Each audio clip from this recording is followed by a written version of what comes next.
Kung ikaw ay may buwan ng dalaw na malakas and hindi kinakaya ng sanitary napkin ang mens mo, isa to sa marirecommend ko sa inyo.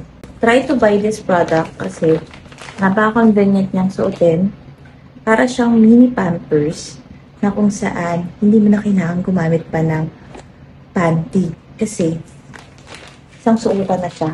At hindi lang siya pang mens, kundi nagagamit ko siya today dahil nga ako ay nanganak, and kapag kayo ay nanganak, 500 ml for normal delivery ang nawawala sa isang babae and 1,000 ml naman kapag C-section.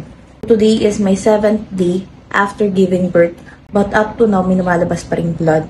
Kaya naman, kailangan ko talaga ng itong sanitary napkin, which is para na siyang pampers.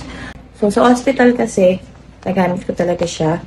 And mas convenient siya compared using pampers. Yung adult pampers kasi is medyo irritable or sobrang init kang gamitin. Ito, parang wala lang siya, guys.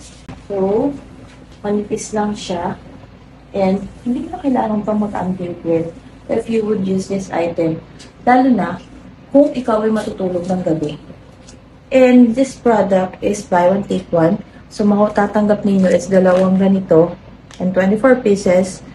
At ang size na pinili ko is XL up to double XL.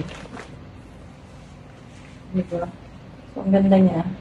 Stretchable at saka hindi siya masikip. So, napaka-komportable niya pagtulog. Para lang ako naka-underwear.